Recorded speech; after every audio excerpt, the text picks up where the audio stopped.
là, vous serez dans le message. Alors, pourquoi je reviens dessus? Parce que dans la dite vidéo, il y en a des gens qui m'ont insulté de posséder, de ci et ça, parce que j'ai dit qu'il faut, j'encourage les gens à maîtriser l'autorité. J'ai demandé de ne pas suivre les rites du mariage coutumier. Qui a dit à ces personnes-là que c'était ça mon message? Le titre de la vidéo est bien écrit et ça mentionne que le Seigneur peut bénir ton mariage même si tu n'es pas allé à l'église ni devant l'officier de l'état civil. Pourquoi? Je l'ai expliqué en disant que si la dot a été faite, les cérémonies du mariage ont été faites, les familles se sont assises ou ont avant consenti d'être, du moins les fiancés ont avant consenti d'être ensemble et les familles se sont assises et la dot a été faite, les bénédictions ont été lâchées, ça veut dire qu'ils sont mariés. Qu'est-ce qu'il y a de si compliqué? J'avais posé la question à Dieu et Dieu m'a répondu.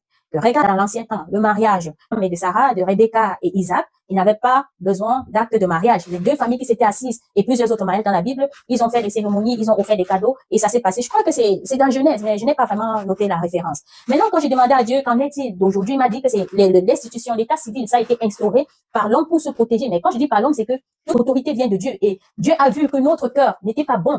Et c'est pour ça qu'il a donné la sagesse, l'intelligence aux hommes d'instaurer l'état civil. C'est la même chose quand tu prends l'ancienne alliance qu'on avait avec les Abraham. Elle n'était pas fidèle. On la violait toujours. Hein? On la violait toujours. L'être humain ne pouvait même pas se purifier. Et en plus, les pratiques pour être plus étaient, j'ai trouvé ça tellement compliqué. Mais Dieu merci, aujourd'hui, avec la grâce, avec Jésus-Christ, c'est tellement simple. On n'a plus besoin, vraiment, parce que quelqu'un qui vit réellement sous la grâce de Dieu, il n'a même plus besoin qu'on lui demande de ne pas faire ce qui est mal. Naturellement, il hait le mal. Il hait le mal et il a soif de la justice. Naturellement, c'est quelqu'un de bien. Je dis qu'il soit seul ou qu'il soit en public, il n'a pas besoin qu'on lui dise de ne pas, par exemple, frapper quelqu'un. Non, il le sait qu'il ne doit pas le faire. Il sait qu'il ne faut pas faire de mal à quelqu'un, même si lui, il a subi plusieurs injustices, il sait qu'il ne va pas le faire.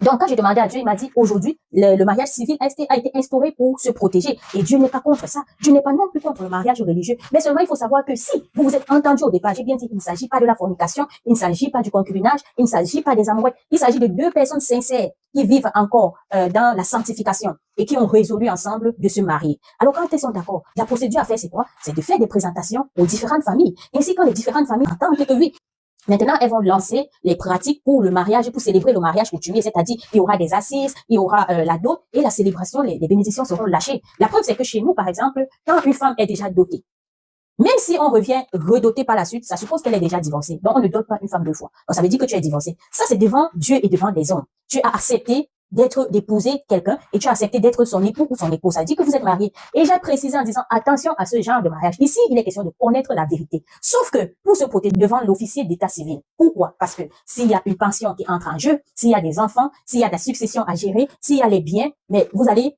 ne rien bénéficier. Et pourtant, vous avez bâti ensemble, vous avez cherché ensemble. C'est pourquoi un acte de mariage civil est toujours l'idéal. C'est toujours l'idéal. J'ai bien insisté là-dessus et j'ai dit, il faut se marier aussi à l'état civil. C'est très, très important. Je vais juste vous épargner des détails et des cas